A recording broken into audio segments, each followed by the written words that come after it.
Good evening, friends. Hello. Welcome to Monk Chat here at Empty Cloud Monastery. As you see, we keep multiplying,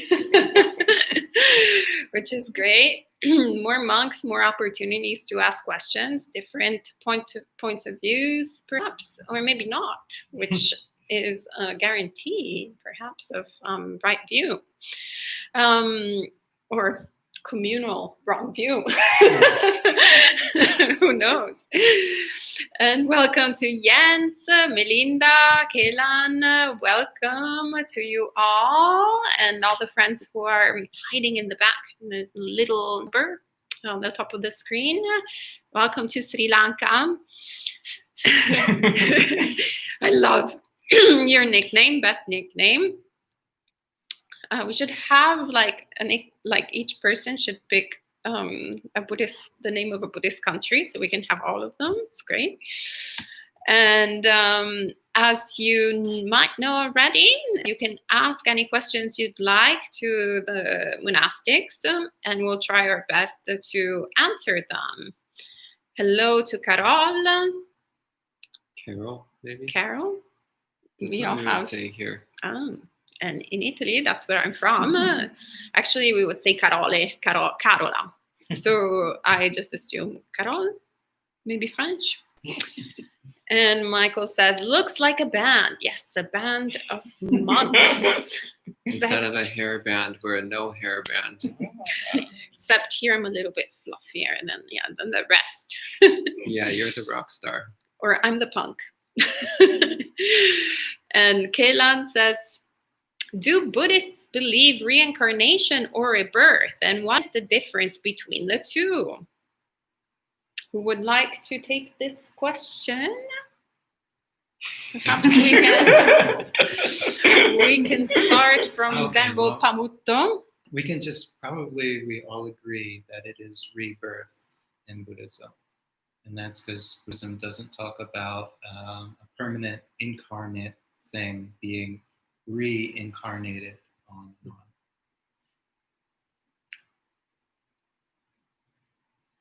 That's actually a pretty precise answer. Yeah. So the word that's used in Pali is upapajjati, which it doesn't mean reincarnate, and it doesn't mean reborn even. It actually means to reach close to, or to reach again. Or to appear again. So it means more like reappearance or ongoing appearance. So it's a very different concept than reincarnation, as Venerable Pamutto was pointing out. But yeah, rebirth is a very critical, central component of Buddhist philosophy. So without rebirth, Buddhism doesn't actually make any sense at all. The point of Buddhism is to get freedom from rebirth. So without rebirth, what's Buddhism? It's not anything.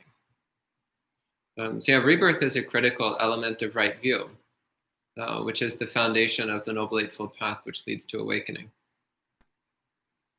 Great. Anything else you would like to add, perhaps? All right. Approved. If I could say that? Please, yes.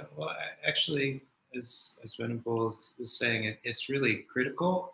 Some people get hung up on rebirth, the whole multiple lives thing, but rebirth actually ties in very strongly with dependent origination, which, if you can say, like Buddhists believe in anything, you can say impermanence and causality. These are huge. So the idea is that if there is an idea of a permanent self, that idea will cause the appearance of another being, another deluded being, who believes that they have to keep things going by hanging on. So you don't even need to get into the multiple lives thing to just see that that happens every day. We hold an idea, and when we hold it too long, it leads to another idea, which is equally unprofitable. Sadhu. What do we have next? All right, and welcome to Mark and Liz. So John asks, hi, hope you're doing well. We're doing all right, I think. Still here. What determines a person's next plane of existence? Is it the balance of good and bad karma in the present life? Or is it a state of mind at death? Or some other factor? Well, this half of the room just did a lot of talking, so I think it's time for that half of the room. Okay, so.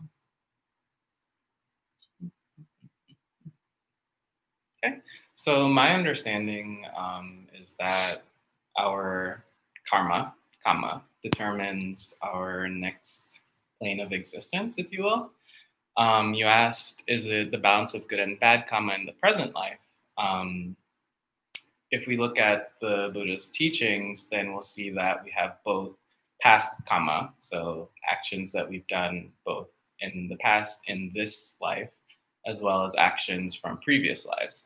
And this is since beginningless time, the Buddha says. So just eons and eons and eons of actions, both good, bad, and also mixed. So we have lots of karma, actually, from the past. And in the present, we're currently making new karma. So as far as which one sort of has the most weight when you're about to be reborn in the next life, really has just a lot to do with the, one way I've heard it described is the concentration, if you will, of karma. So if there is a large concentration of, say, dark karma, it's been described, or negative actions that are going to result in suffering, then unfortunately that might lead us to a bad destination. On the flip side, if we've cultivated a lot of good karma, done a lot of wholesome actions that will have wholesome results as their fruit, then that will point us into a good destination. Now, sometimes people think that, you know, I've lived such a terrible life in my past. The past few years, I've been a total jerk. I've hurt people. I've hurt myself. There's no hope for me. But the Buddha actually says that we have a lot of power in the present moment to change the force of that negative karma by cultivating new actions, new wholesome actions, which will result in wholesome fruit. One way that this is described in the Pali Canon is with the simile of salt. So if you have a cup of water and you add just a tablespoon of salt, the cup is salty. So that tablespoon of salt is your bad karma, if you will, negative actions, and it will taint your life if your goodness or your wholesome actions are as large as a cup of water. But if we continually cultivate wholesome actions, wholesome mind states, enough that we have not just a cup, but maybe even an ocean of wholesome karma, then the negative karma from the past will be like a drop in the ocean. That's my understanding of the teaching of karma. As far as a state of mind at death, I think someone asked a similar question last week, which is, what can you do at the moment of death to sort of make sure that you end up in a good destination or that you achieve enlightenment? And I would give the same answer, which is that your state of mind at death is going to be determined by your state of mind before death, and before that, and before that, and before that. So it's a causal chain. And so if you've been cultivating wholesome actions continuously, of course, everyone makes mistakes, then at the time of death, you will have that wholesome karma to tap into, and that will propel you. However, if you wait until the moment of death to start to cultivate mindfulness, compassion, wisdom, then it's going to be very difficult. It's going to be a painful experience, a confusing experience. And if you don't already have sort of this store of practice to fall back on, then it's going to be very difficult to all of a sudden bring forth the wholesome that will lead you to a wholesome destination. I wouldn't worry about it too much, other than to abandon the unwholesome, as the Buddha says, and cultivate the wholesome. And I think that's another way that you can summarize the Buddha's teachings, really. Abandoning greed, hatred, and delusion, cultivating renunciation or letting go, kindness and compassion, and wisdom. Sadhu, sadhu, sadhu. All right, thank you, Venerable. And Sri Lanka, what was that? Sri Lanka is asking about the meaning of the Zen quote. What is the meaning of before enlightenment, chop wood, carry water? After enlightenment, chop wood, carry water. I guess it's my turn. All right. I actually quite like, I'm quite fond of this Zen quote. I actually love Zen, most of them anyway, Zen quotes, because they're meant to kind of give us a bit of a slap in the face of our delusion. So especially when it comes to describing enlightenment, nibbana, absolute reality, there are volumes and volumes and volumes and volumes and volumes and volumes and volumes and volumes of books in the Theravada tradition, Tibetan tradition, Mahayana tradition. So many. And I always wonder if they were actually in fact written by anyone who was enlightened. And I think it kind of, because it tackles, the sort of obsession of that we have at trying to intellectualize the Dhamma. So playing with sort of delicious concepts like awakening, like enlightenment. And it's kind of interesting because the Buddha, on the other hand, gives very few definitions of enlightenment, and most of the time it's actually pretty much what enlightenment is absent of, what nibbana is absent of. And actually I find that to be very reassuring in a way that a lot of times we think of spiritual practice as this sort of attainment of something otherworldly, and especially in the Theravada tradition, there can be a tendency, including in myself, to that. I somewhat follow this tradition, where I was primed in this tradition to kind of develop an aversion towards samsara and look for a way out by thinking that nibbana is a sort of place or a destination. But it's not that the Buddha, as soon as he attained awakening, he disappeared and poof, that was it. Rather, he was still existing. Existing is a very charged word. But samsara was still part. He didn't escape, let's put it that way. But rather he shared the teachings out of compassion for future generations. And he also kept on meditating, kept on going on retreat. And also his disciples, Mahakassapa, if I remember correctly, was actually, even after awakening, living in a very ascetic way, practicing renunciation, meditating, and the Buddha was praising him because he was saying how, he was highlighting how fundamentally all of those actions, even though quote unquote they weren't needed because the work had been done. Greed, hatred, and delusion had been exhausted. They were done out of compassion for future generations.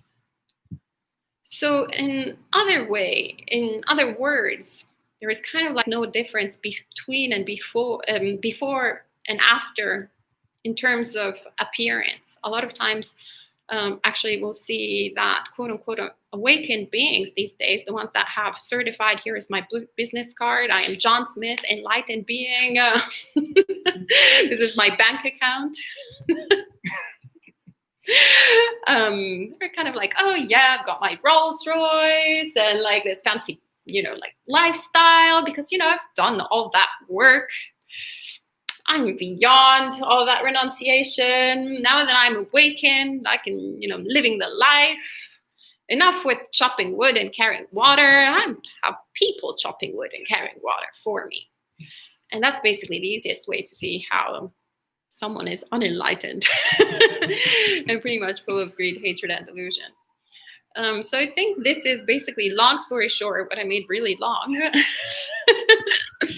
Short story long. Yeah, long story. Yeah, short story made short story long.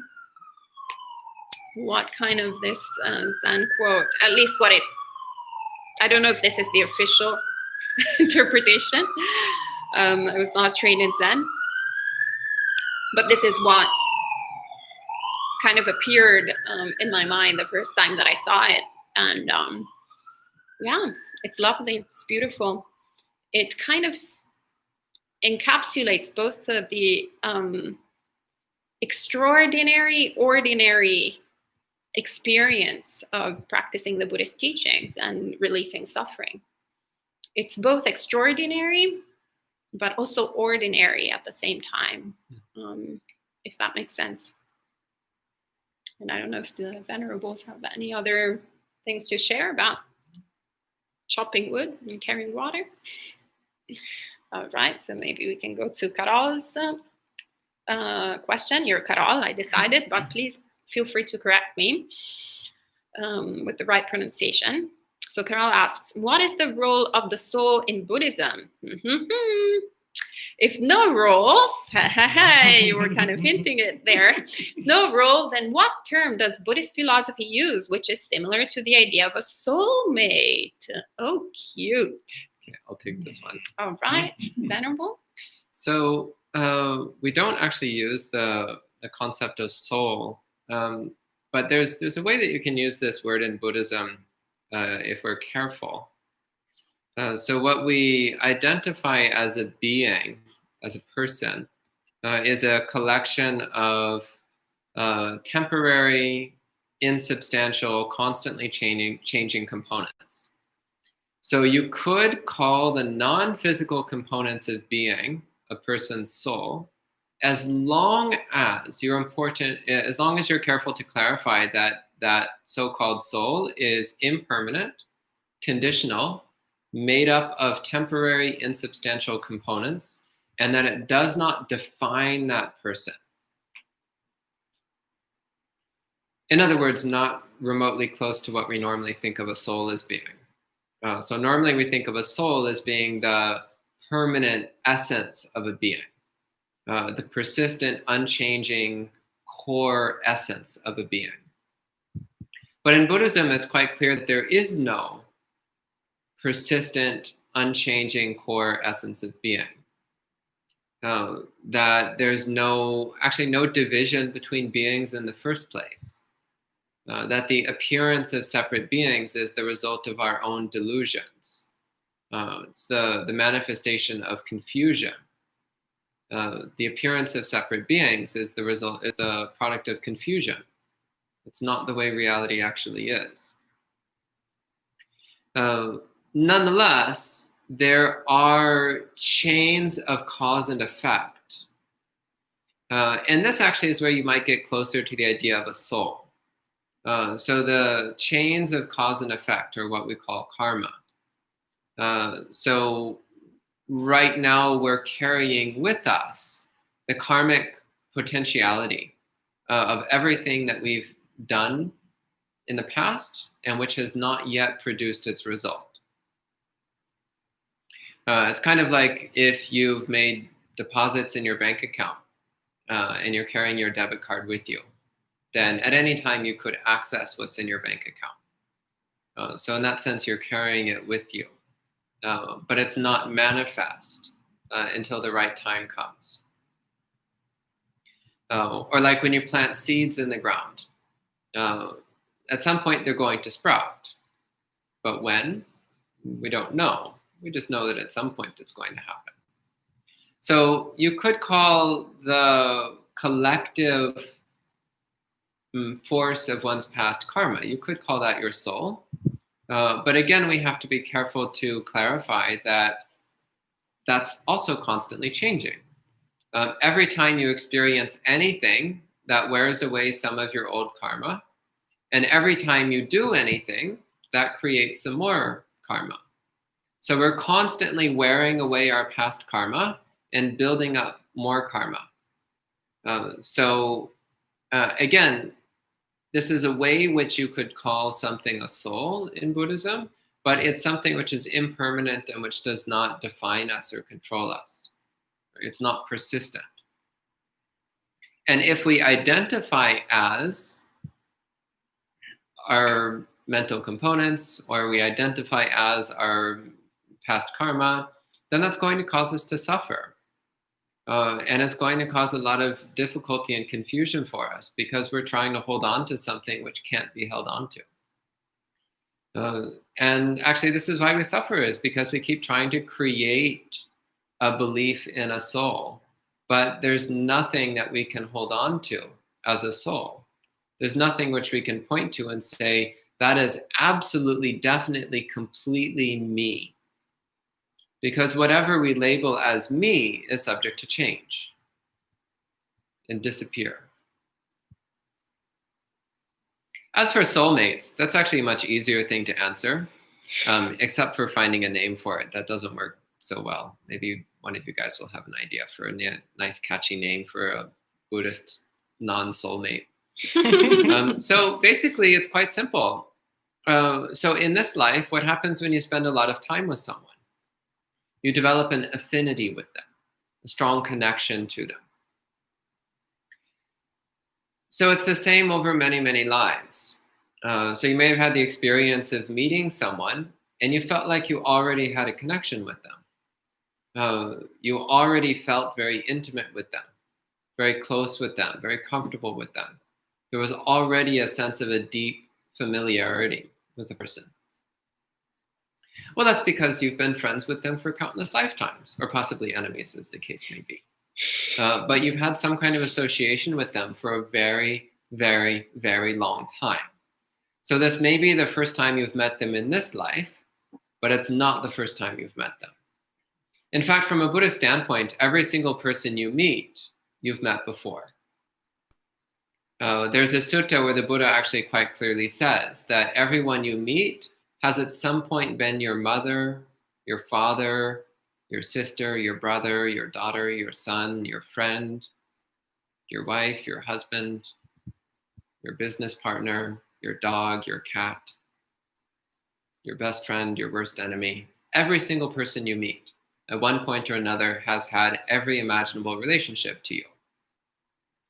So what creates that soulmate experience is when you meet somebody who you recently had a strong connection with, possibly over many lifetimes.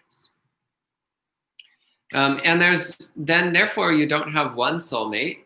You probably have thousands or millions of soulmates. So there's nothing really special about meeting a soulmate. It happens all the time. So don't make too big a deal out of it. So we need a fancy name for it now. Ephemeral, impermanent, multiple lifetime affinity mate. Aggregate. Aggravate. Sometimes your aggremate aggravates. Yes. Impermanate. Impermanate. It's not bad. Yeah. Or dukkhamate. That's Ouch. Very realistic. Samsara mate. Okay. All right. And Mark is asking, in one video, Ajahn Brahm said that at the end of one's life, everything will become clear. One will know the purpose of one's life. Did the Buddha ever talk about this? Has anyone ever heard of this?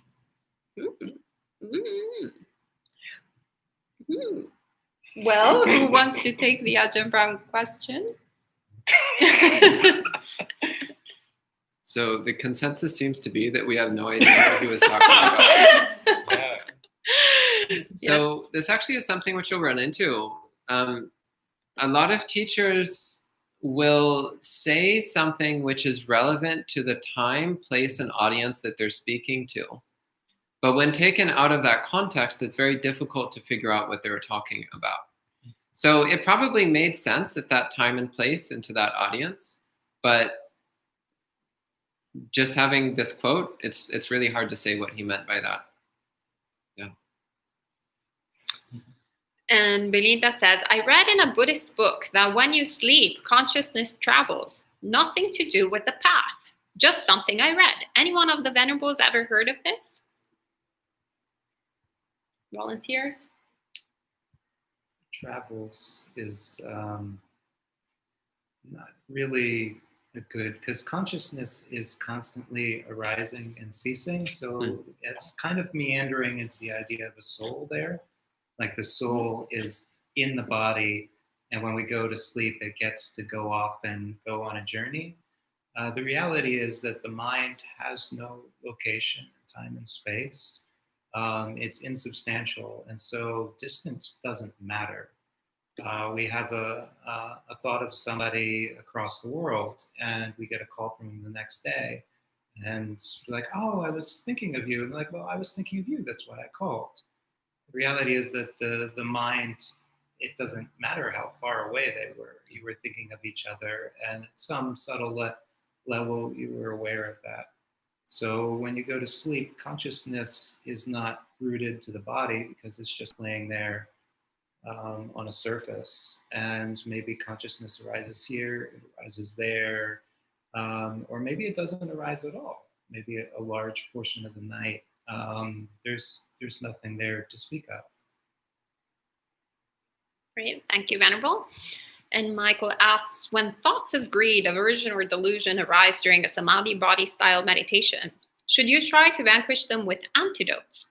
What should you do when distracted in samadhi meditation? Well, I know that Venerable Sudaso loves to talk about samadhi, so perhaps I'll pass it on to you. Well, the number one best thing is just to bring your attention back to your body.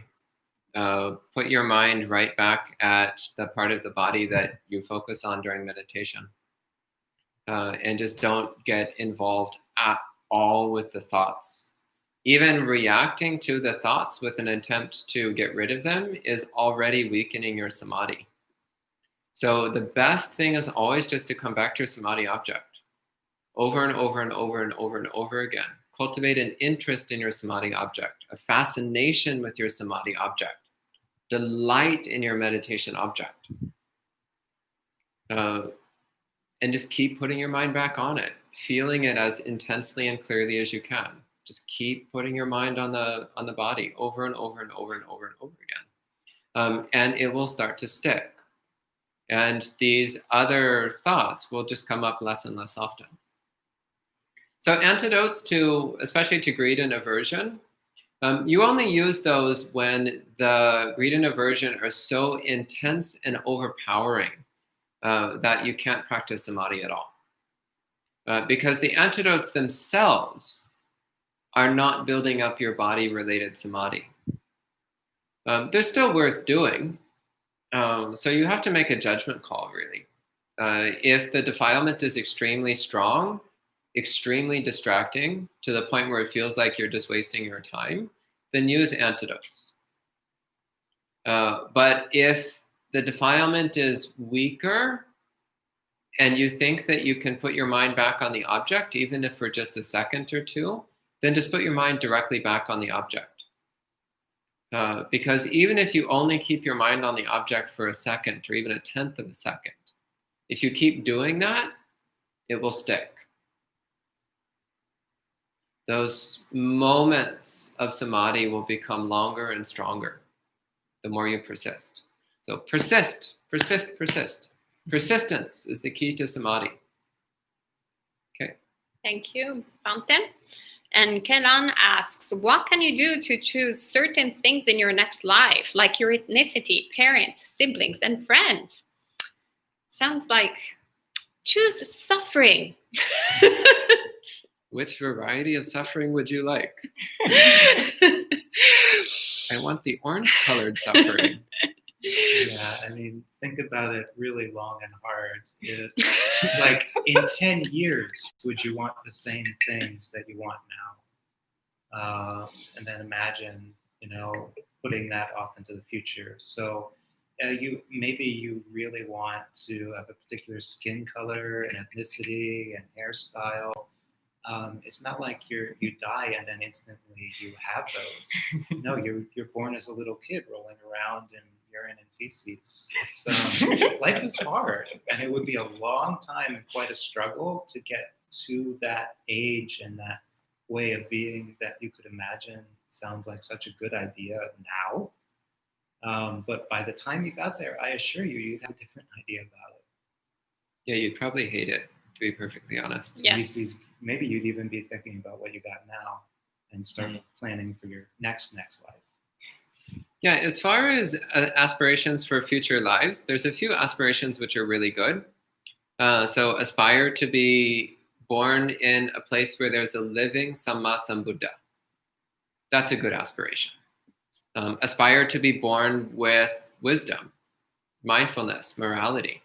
Aspire to be born in the company of Buddhists. That's a good aspiration. Aspire to be born somewhere where Buddhist practice is really easy. That's a good aspiration. But aspiring to be a particular ethnicity or a particular gender or to have particular parents and such, that's just a tremendous waste of time and effort. Like, why? It doesn't do you any good. Again, it's just choosing another flavor of dukkha. So make aspirations which will lead you away from dukkha, not just trying to pick which color of dukkha you want. I like that. Which color of dukkha would you like? Which flavor? Yeah. Yes, that's how we keep getting stuck. So the Buddha always advises, that actually talks about those tendencies of mind of always, dwelling in who was I in the past, so who will I be in the future? What's going to happen to me? How the greatest conditions, etc., etc. And all of that, he says, brings to suffering. But what we should do, like correct thinking, should always be reflecting on the Four Noble Truths. This is suffering. This is the cause of suffering, which is desire. There is the end of suffering. And the way out of suffering is the Noble Eightfold Path. And that's how we practice correctly. And Liz says, is the time between death and rebirth instantaneous? Or is it possible there is a plane for reflection determining the next life? And how is that decision made? Is there a judge or point systems? Venerable, you get the death question.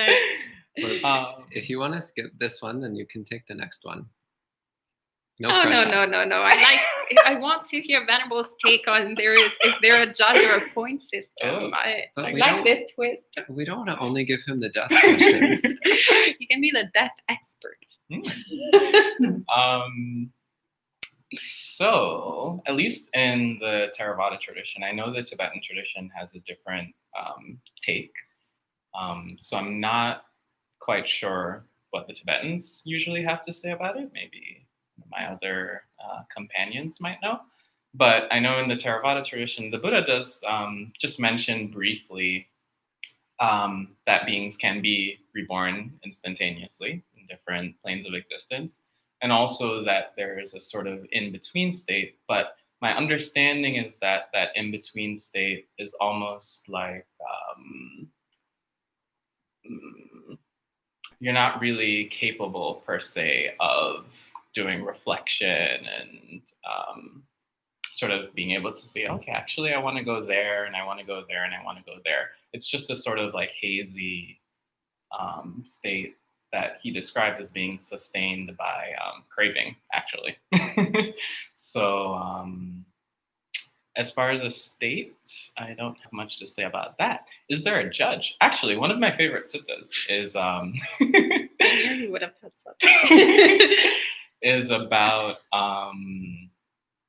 it takes place. The setting is one of the hell realms, actually, and there's a guardian there that asks someone who's in hell. They're kind of like questioning like this person. And I found it interesting because normally we think that there's like somebody with a book of all of our deeds and they're deciding where we're going to go. But actually this guardian was actually like, look at your own life and look at the things that you've done.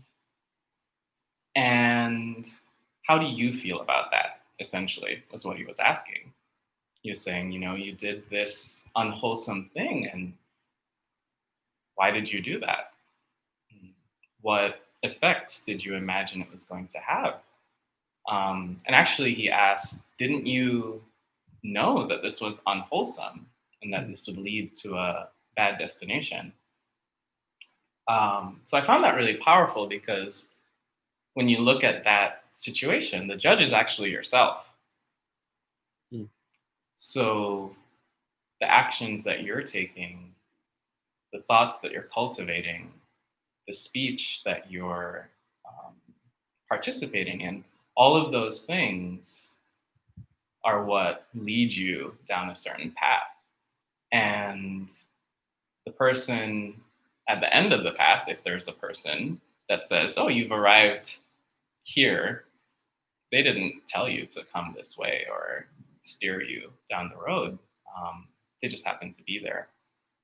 So I found that sutta in particular really powerful because then it made clear that the power for decision making is in your hands. The other part of the sutta actually that was pretty powerful too is that whether for better or for worse, the responsibility is our own. We might say, we did so and so because our mother asked us to do it, and I did it for the sake of my friend, and other people around me said that this was a good idea. But at the end of the day, as we reflect often as monastics, and also it's a reflection for lay people, we're the owner of our actions. We're born of our actions. So really think, actually, I think like these questions on death are kind of like fun to some people. And it's like an interesting like thought experience. Oh, like where would I go and how would that be? But I think there's also a tendency sometimes to sort of miss the point of why at least the Buddha talks about death, and why in a lot of the suttas it's very graphic. It's because we do have a lot of power to choose the path that we take, and if we do end up going somewhere painful,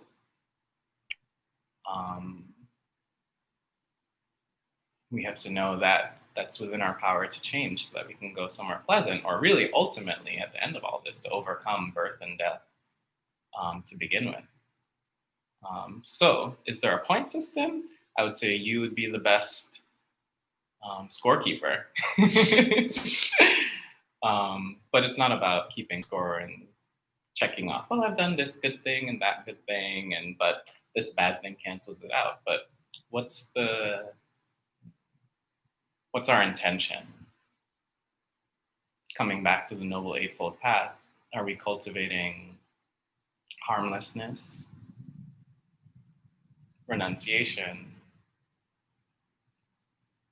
and compassion, loving kindness? And then once we sort of have that as our intention, then the rest becomes so much easier, actually. We don't even have to keep track anymore, because then we know we're heading down a path that eventually this life, next life, 100 lifetimes will arrive at a goal that when we see somebody at the end, we'll be happy to see them. Okay, thank you, Venerable. And Youssef asks, is being a patujana necessarily means all my actions are based on a wrong view and therefore unwholesome? So I think you're referring to the asuttava patujana, the uninstructed worldling. Well, I would say that the best analogy would be if we were walking in the dark in this monastery, so without any lights on. So sometimes we'll get it right and open the door, and sometimes we'll just bang on the wall. We're a little bit clueless, right? So it's a hit or miss. So that is what the Dhamma, as taught by the Buddha, does. The Buddha sheds light. And so we see the path. And we clearly know that if we are on the one side of the monastery, we want to go into the other side of the monastery, we have an idea of the path, and we can see the path as we're walking in. But we have created so many different habitual patterns as we were navigating in the dark. So sometimes we're a little bit distracted, not quite mindful, and we're like, oh yeah, I'm sure that the door is there. Boom. Oh wait. Oh no, it's there. I just need to be present, open my eyes, and look, it has been pointed to me. I can see it in the right direction. So this would be my sort of simile. So it's not that, where it's like everybody is absolutely unwholesome unless they are awakened beings, but rather we're all pretty much confused to one degree or another until we become fully awakened. And if we don't have access to the teachings, we're significantly more confused than when we actually have access to the teachings and we know what needs to be cultivated, what needs to be let go, and we can practice accordingly. Anyone has any other thoughts? All right. And Elaine says, hello, everyone. Can someone provide a synonym for samadhi? Trying to clarify my understanding of the concept. Yeah, there's a few terms that I like. One is mental collectedness. Another is mental unification. Mental stabilization is okay. But unification of mind or collectedness of mind, I think those are the best. Non-distraction is pretty good. Yeah. Any thoughts? Anything else? Like composure, in the sense that when there's samadhi, there's automatically a sense of sila and appreciation of consequences. There's an ability to make choices while thinking about them, as opposed to just habitually. So that sense of finally getting your bearing, getting a solid foothold, being composed and ready for the next moment. All right, thank you. And Kelan asks, is it possible to be reborn back into the past? Oh, don't worry, you've done it over and over again. Technically, there's no such thing as past and future. There's technically no such thing as present either, by the way, but that's getting a little more complicated. Facts. John says, what do you think about the idea in the Mahayana tradition that pursuing arhatship is a selfish ideal? And that the bodhisattva ideal culminating in Buddhahood should be the goal of practice? Go for it. Not him. We already know what he's going to say. Go for it. What about? Oh, sure. What do I think about the idea? Well, first, I think it's a very broad statement to say that the Mahayana tradition believes that pursuing arhatship is selfish. I'm not a huge fan of blanket statements like that, because I found that actually when I speak to people from different traditions, what in my mind was X turned out to be A, actually. That being said, I have heard of this general belief. And I think it probably came about from kind of what I just described, from misunderstanding ways of practice. So my understanding of arahantship is that it is the fruit of a practice that benefits all sentient beings. So if we look at the Noble Eightfold Path, the path that leads to arahantship, you'll see that every step along the way is infused with compassion. It's infused with caring for others as well as oneself. And that's the practice that the Buddha praises as the highest. Practicing in a way that benefits not just oneself, but others, and not just others, but also oneself. And ultimately, we see, once we've reached certain stages of enlightenment, that this division that we make between self and other actually is something we've created. So as far as arahantship being selfish, it almost seems oxymoronic. How could an arahant be selfish? The whole path itself is rooted in, one, giving up the idea of a self in the first place, but also benefiting countless beings, both the ones we can see and the ones that we can't see. As for the bodhisattva ideal culminating in Buddhahood, that's another path of practice. So cultivating the bodhisattva path is a path that also benefits countless beings. The goal, actually, in the end, is the same, enlightenment. So as far as either one being better or worse than the other, I would say that's a false dichotomy. I would say that both are ways of choosing to benefit countless beings, and that both result in sort of what we're all aiming for, which is boundless compassion, boundless wisdom. So don't get too caught up in ideas, really. That's the word that you started the question with, but rather focus on the practice and focus on what you can see through your own experience. Does the arahantship path actually cultivate selfishness? And I find that when I investigate, no, it's not there. So that's what I would recommend. That's what I would say. Great, thank you. Yes, I would just add, be aware of sectarianism in Buddhism, that, until we all attain awakening, we all have strong views, attachment to views, and wordings of different kinds. So a lot of misunderstandings can ensue. So a lot of times between traditions, there can happen that practitioners of one tradition misunderstand the teachings of the other tradition, and use even though the language is similar, it's slightly different and refers to different nuances of the path. So then there's lots of different stories that practitioners can create.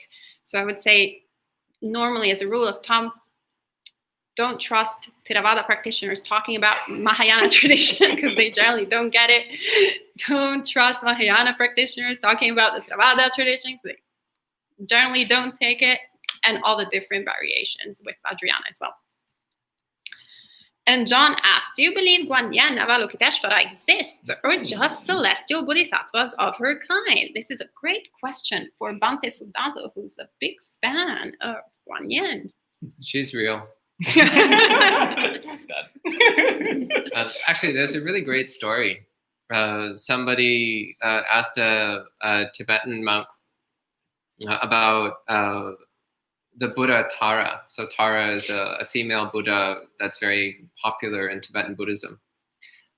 He asked the monk, is Tara real or not? And the monk replied, she knows that she's not real. Anyway, so Guanyin, is she real? Absolutely. As much as anything can be said to be real, as much as anything can be said to exist, Guanyin exists. So there's a few ways of relating to bodhisattvas, a few ways of conceptualizing them. One is as actual beings. So beings who are very far advanced along the path to Buddhahood, but who are not quite all the way there yet. And usually any given bodhisattva has focused on a particular quality. So Guanyin focused particularly on boundless compassion. Manjushri focused on incisive wisdom. Samantabhadra focused on, actually mostly on vows. So the 10 vows of Samantabhadra are commonly chanted in Mahayana monasteries every day. So each bodhisattva usually has some particular focus that they're using as their main vehicle of practice. But the point is that then we're relating to them as real beings, just like you and me. So I'm a bodhisattva because I'm a being that's trying to attain awakening. I'm not in the same caliber as Guanyin or Manjushri, but I can still be defined as a bodhisattva, a being who's on the path to awakening. So then Guanyin is just someone who's quite a bit farther along the path than I am, but who's not quite a Buddha yet. It's one way of relating to them as an actual being. Another way is to relate to them as an archetype. So Guanyin is being the archetype of all-embracing compassion. That's one way of taking it. So the word Avalokiteshvara, by the way, means one who pays attention to the whole world. That's what it means. And the Chinese name Guanyin specifically means one who pays attention to the sounds of the world. So it got a little more specific, but the meaning is the same. One who pays attention to the whole world. So it's not limited compassion, it's all-encompassing compassion. So that's the archetype that Guanyin represents. So that's taking it as more of an abstract thing. And a lot of people, they find it easier to relate to bodhisattvas as abstractions or as archetypes rather than as actual beings. But actually they're both. They exist as both. And some people relate to them purely as symbols. So they see Guanyin and they just think of it as being a visual representation of compassion. And that's also valid. It's kind of boring and limited, but that's also valid. As far as I can tell, every one of these three is accurate. So Guanyin exists, she's real, you can talk to her. She might not talk back, but you can talk to her. She's also a representation of all-embracing compassion. So you can embrace that. And she's also a symbol that reminds us to be kind, reminds us to be compassionate. Yeah, so I'm a huge fan of bodhisattvas. I think they're great. Great, thank you, Bhante. And Cam, who's here in the room with us and apparently also somehow entering questions in the live stream. Both exist and doesn't exist, or neither exist. Who does exist? So Cam is asking, Venerables, where karmas from eons are currently stored? And what are the working mechanisms behind the creation of results? All right. I seem to understand that Venerable Kamuto can't wait to answer this question.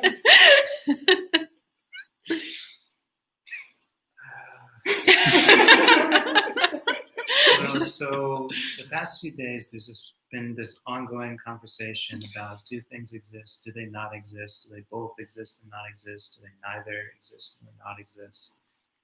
And again, it comes back to causality. So if the causes are in place, something arises. If the causes are not in place, something doesn't arise. So that's kind of, it's an odd scenario. Like where's the code that says when X, Y? Where is it kept? What does it look like? I have no idea. I don't honestly think there is any, and I think that's one of the reasons the Dhamma is so profound and hard to see, because things are just arising and ceasing, and all the conditions have been put in place, but it's not like you can just read the conditionality like a book. It's happening, and it's happening based on causes and effects. But it's if there were something consistent that you could point to that would connect what happens now to what happens in the past, and you could see it, and you could trace it, and you could measure it, well, then somebody would have talked about it. Somebody would have pointed it out. It would be very useful if you knew why you had this particular obstruction. You could just follow the extension cord back to the thing that you did in the past. But I don't think it works that way. It's like ripples in a lake. So you throw a stone into the lake, and it creates ripples. If you're on the far shore, by the time you see the ripples, the stone is long gone. It was there, it existed, but now all that's left is the ripples. Yeah, in the Mahayana tradition, they have the concept of Alaya Vijnana, the storehouse consciousness. So the idea is that your mind has a layer, kind of like your deep subconscious or your unconscious mind. And that layer is where all your past karma is stored. And so the imagery of the Alaya Vijnana is that your conscious experience is like a garden. The Alaya Vijnana is all the ground beneath the garden. And that ground is filled with seeds. And all those seeds is your past karma. All the past karma which is not yet ripened. So when the conditions are right, then one of those seeds will germinate and come to the surface. So this is how it's explained in the specifically in the my mind is blanking. Yogacara school. Mm-hmm. Yeah. Oh, you're familiar. Mm-hmm. Great. Maybe you should answer this then. That's good. Okay. Yeah, the Yogacara school of Mahayana philosophy, which became extremely influential and basically underlies all existing Mahayana schools of thought. So in other words, where is your karma stored? It's stored right here in your own mind, but it's stored deeply enough in your subconscious that you can't directly see it most of the time. Right, thank you, Bante. And Kailan asks, do Buddhists believe in magic/witchcraft? And if so, is it okay for a Buddhist to practice it? I think Venerable is dying to answer this question. Finally, something that's not about that. That's true.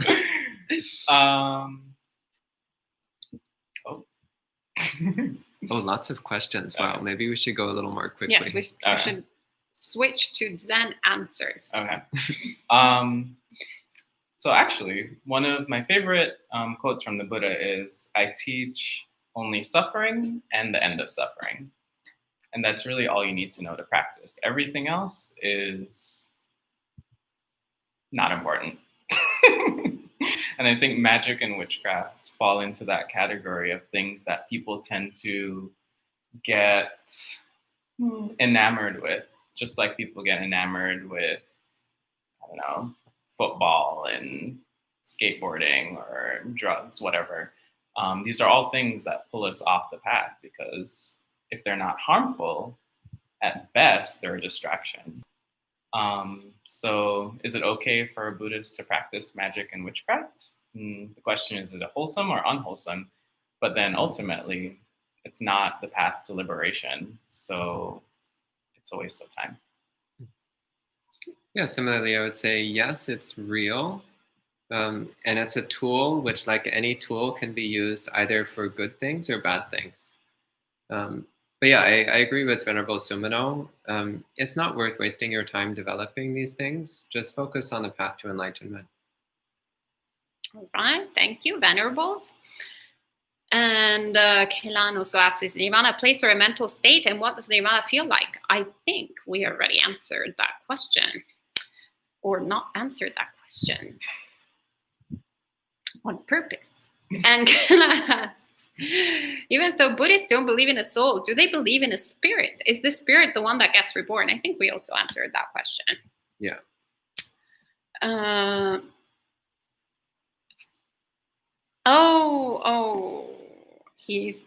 He or they are asking, let me rephrase that question that was in the past. Is it possible for someone to die in 2022 and get reborn back in the past in 2002? Can you get reborn back into the past? So we already said that there's no such thing as the past.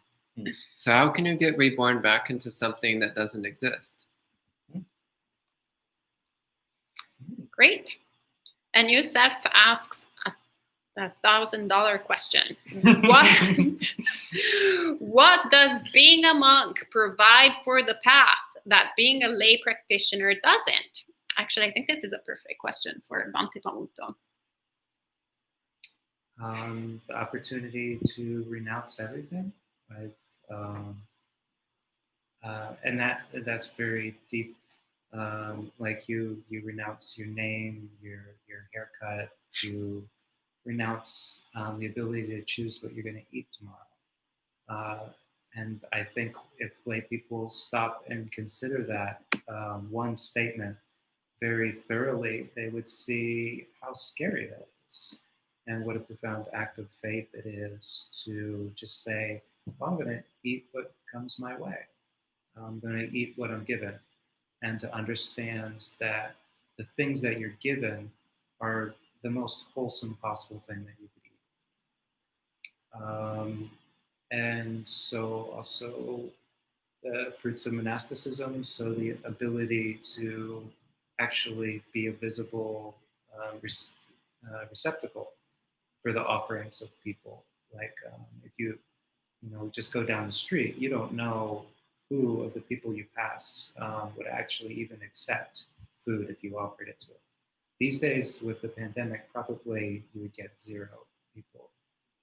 But a monastic, somebody who's given up the ability to store food and cook food and buy food, they're just a ready receptacle. So it also creates an incredible conduit for generosity and wholesome activity, both on the part of monastic and everybody around them. So it's a really good thing for everybody involved. Yeah, sure. We've been doing sutta recitations or contemplations each day here at the monastery. And actually, the one we picked today seems very appropriate. Well, I picked it today. That's why it came to mind. But one of the key lines in the sutta is there's a young deva, young celestial being, asking the Buddha for advice. And the Buddha says, "Not without letting go of everything do I see safety for living beings."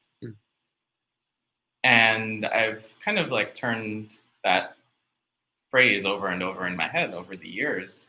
And monastic life offers a safe and supportive environment to let go of everything. It's challenging, not impossible, to do that in lay life. But from experience, it's very difficult to let go of things as a layperson. Yeah, there's the coarse things, obviously, like the food that you eat and, going here or there. But then there's the subtle things such as letting go of our ideas, letting go of our preferences, letting go of who everyone else in our lives expect us to be. For some of us, that's the hardest thing, actually, to let go of our self-identity and to actually accept impermanence as reality. And it's very easy to get distracted as a layperson. It's easy to get distracted as a monastic, actually, too. But even more as a layperson, just because there's so many things vying for your attention, so many things that we actually actively go out and seek. And so I wouldn't say that, it's possible for a layperson to accomplish the same thing a monastic can, but it's much more difficult. So. Great, thank you, Venerable. And Melinda is sharing a thought. It is the craving for existing, the craving or desire to continue experience. That is rebirth, for a better term. Great, thank you for sharing. And Bhavani asks, Namaste, please excuse my ignorance. Are you comfortable in monk robes? They look Indian saris somewhat, which are not comfortable. Namaste. Your turn. Apparently, I get the monk robe question. When I first ordained, I hated them. For lack of better words.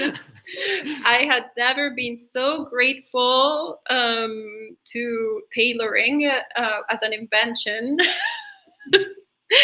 And I was like, oh, all those years where I could just like slip on a t-shirt and slip on some pants, and I was taking it for granted, and now I have to, it's like a balancing act.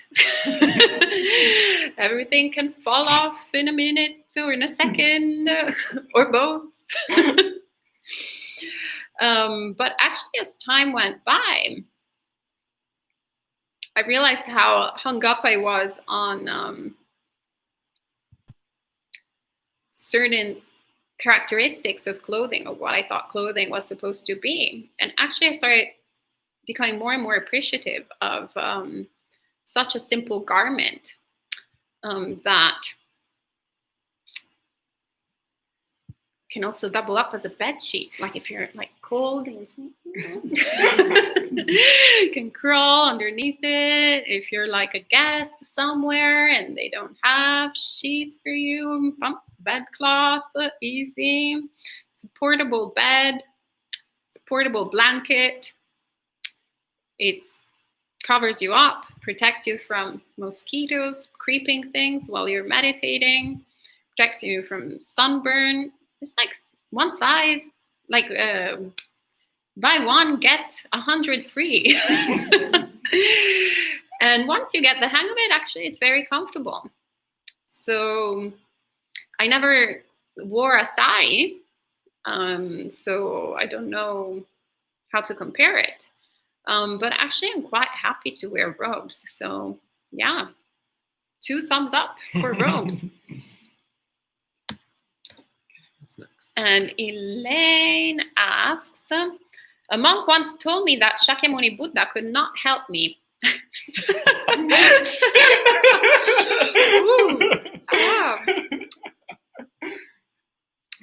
right then. And it was of no use to ask for his help. What do you think? I think you should ask for his help. I suspect what the monk was pointing to was the fact that ultimately we have to purify our own mind. Nobody else can do it for us. So there's a very commonly quoted line, I think it's from the Dhammapada, though I don't remember the verse off the top of my head, which says something like, you yourself must walk the path, the Buddhas only show the way. You remember what verse that is? Hello. Again, that's pointing to the fact that a Buddha cannot magically purify your mind. A Buddha cannot magically make you enlightened. What they can do is they can teach you how to make yourself enlightened. So that's probably what the monk was referring to. If you ask Shakyamuni to enlighten you, well, that's not actually going to help. But what does help is recollecting the Buddhas, bringing to mind the Buddhas, reminding yourself of the Buddhas. And actually, does Shakyamuni have some ability to be present with you? Can you have a sense of connection and affinity with Shakyamuni Buddha? Yeah, absolutely. It doesn't matter that his physical form passed away a really long time ago. It doesn't matter. As you mentioned before, there's no such thing as past and future anyway. So Shakyamuni Buddha is still right here with us if we relate to him in that way. Again, it's hard to carry on a conversation with him these days, but you can still have a sense of deep connection. And actually, you might find that talking to Shakyamuni Buddha in your mind, you might actually find that helps you. It might help encourage you. Sometimes I talk to Guan Yin in my mind, and I find that very helpful. She never talks back to me, by the way. But I still talk to her sometimes, and I find that every now and then it gives me that little extra boost of encouragement that gets me through a difficult situation, or that gives me some inspiration. So basically, if it helps, it helps. If you get good results, then do it. We don't need to get all scientific materialist about this, like, oh, the Buddha's dead, he can't help me. Well, that's completely beside the point. If relating to Shakyamuni Buddha as though he was alive and with you, if relating to him in that way helps you on the path, then it's part of the path. That's worth doing. All right, thank you, Bronten. And now we have a question for the people who are talking about no past. How do we have past lives if there's no past? So that's that. So these venerables over here. I love Jen keeping it real. Hey, really, how do we have past lives if there's no past? Because technically it's all existing right here in the present moment. Very Zen answer. Okay, we'll leave it at that. Kelan is also a little bit impatient. Okay, fine. Have you heard of the law of attraction? If so, can Buddhists do it? I have not heard of the law of attraction.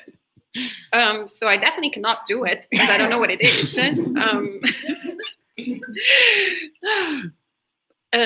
I have heard of the law of attracting dukkha, and that we seem to be all able to do it. And so we're trying with Buddhism to get less able at attracting suffering and actually letting it go altogether. Relief. And Sri Lanka says, how can one deal with family and friends that don't meditate and therefore can't understand the internal changes that one goes through? They continue to talk about the likings, dislikings that one had in the past and can't see the new and changed person in front of them. Oh, yes, that is a very common, I would say, common thing that can happen to when one starts practicing the path. And that's because actually that's such a powerful sort of reflection to cultivate faith in the Buddhist teachings, because we can also have a sort of sense of how little change has occurred in our mind before we started practicing the teachings, so that others actually keep having sort of the impression that we are a stable, fixed individual with those particular likes and dislikes in the past. Because that was probably kind of true for a period of time, not in the sense that it was actually true that we were the same person over and over again, but rather the change happens in a slow-paced mode. Which is almost imperceptible to the people who are around us. But once we start practicing the teachings of the Buddha, change actually happens very rapidly.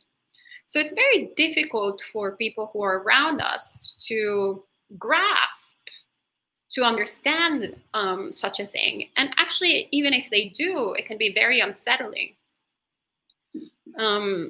As we say in Italian, chi lascia la strada vecchia per la nuova sa quel che perde ma non sa quel che trova, which means, and that's one of my amusing translations, who leaves the old street for the new one and knows what they left, but they don't know what they are finding. It's not too bad as a translation. That's actually quite yeah. quite understandable. It was good. Yeah. And so that's unsettling, because even if we can see it also in ourselves, like how we have dealt in the past, perhaps, a situation was really unpleasant, yet it was somewhat comfortable because we knew it. And it was difficult to make a radically different choice because we were venturing in the realm of the unknown. So it's that way for family, friends, people around us. Whenever we start rapidly changing in front of them, it creates this sense of unsettlement where they're like, not quite sure who this person is in front of me, so I'd rather stick to my prefabricated idea in my mind because it gives me comfort. So our duty as practitioners is once again to practice in accordance to Dhamma.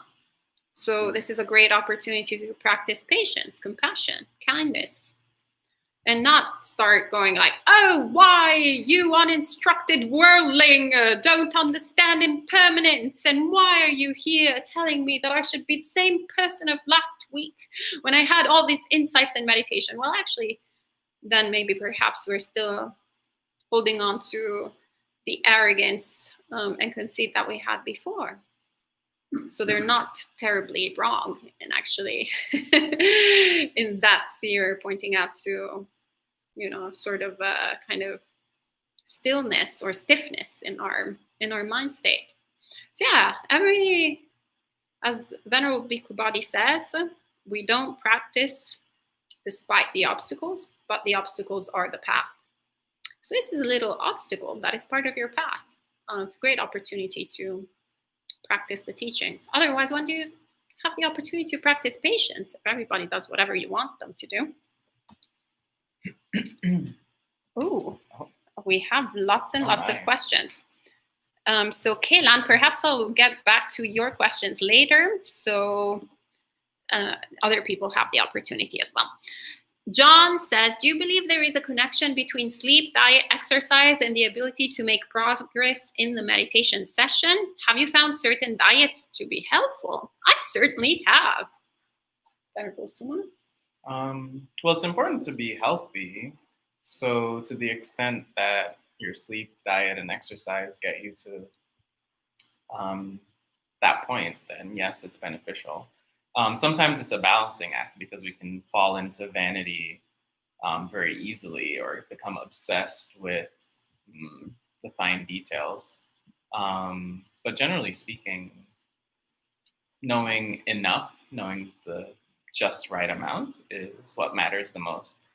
Exercise, especially for flexibility and just general health of the body, and then sleep and diet so that you're not nodding off in meditation from exhaustion or also from overeating. So you do need to take care of the body, even if it's impermanent.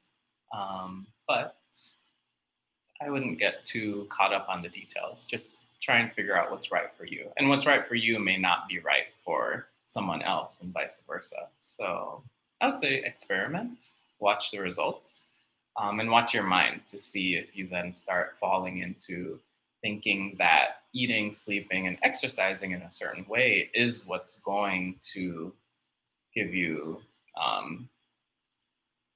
results in the practice, or if maintaining health is a support for your practice. So you have to be able to differentiate the two. Great, thank you, Venerable. And Mark says, speaking of monk's clothes, what is the reason for the right arm being uncovered? It's hot. It's getting hot in here. It's getting hot. Well, actually, it's I'm not sure of the origin of this, but it was already a common thing in India at the time of the Buddha that it was a sign of respect. When you were in somebody's presence, you to have your right arm uncovered was a sign of respect. So I don't know where this came from, but it was already a part of the culture at the time of the Buddha. Also in ancient Rome, they used to wear actually not terribly different than this. I think it's also like a practical way to wear the robe. So there's different ways to wear the robe, but yeah, there's different sort of causes and conditions. And then, I think we're almost at the end. Melinda says, Buddha said, if you have a fear, call on him or think of him. I found this when I have a bad dream. I say, do you know my Lord Buddha?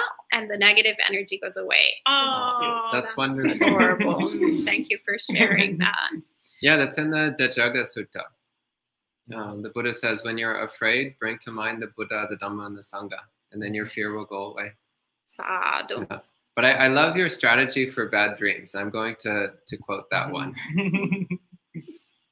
And Liz asks, have any of you read The Power of Now by Eckhart Tolle? And many thanks to all for the amazing questions and answers. I truly enjoy Monk Chat, also known as Absolute Reality TV. This is a great name. Sadhu, sadhu, sadhu. Okay, so from now we're ditching BNN and it's now Absolute Reality TV. ARTV.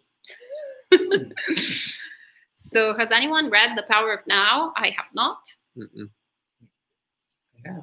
Oh, very great. Wonderful. I read it very early on, and I found out much later after I found Buddhism that Eckhart Tolle had actually been familiar with Ajahn Sumedho, who started a Buddhist monastery in England.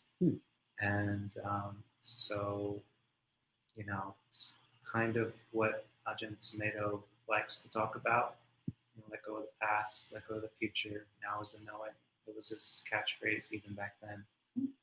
So somebody else made the millions off it, though. So there's, what are you going to do?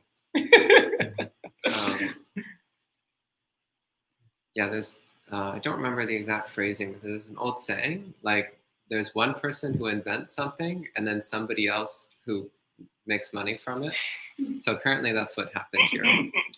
All right. And we have Kellan's question from before, who says, this is a question I found on Reddit, and it was interesting. And some people said there is no past, present, or future. So is it possible? And some people said, no, it's just a question. Don't judge me. We don't judge you. Don't worry. Yeah, of course it's possible. No past, no present, no future. Yeah. Yeah, this is directly stated in one of the Prajnaparamita Sutras. Yeah. All right. And Kellan also says, sorry if I got ticked off. I don't understand what that means. Upset. Oh, you were nice enough to answer my questions. I have just been anxious lately. I want to know which religion philosophy is true. I have a suspicion that it's Buddhism or Hinduism. Go with Buddhism. Well, I mean, Buddhism. We might be a little bit biased. Well, I think we don't really have to answer that question because it's pretty obvious. And that was the last question. But I would say. Okay, well, we should go with what the Buddha said. The Buddha said, make a careful investigation. That's what the Buddha said. That's basically what I was going to say. Yeah. Okay, great. See, in agreement. Blending like milk and water. All right. So thank you so much, friends, for joining in this evening and asking so many different questions. We'll meet again next week on Wednesday for Sutta study in the morning, as usual, at 8 a.m. New York City time, and 7:30 p.m. for chanting, meditation, and Dhamma discussion. And then next Friday, there will be again monk chat. So if you have any other questions, Kellan, I seem to understand that you have lots of questions. Feel free to bring them here, and we'll try our best as usual. All right, so we can end the evening with 3 sadhus. Sadhu, sadhu, sadhu. And as we like to say here at Absolute Reality TV, have a great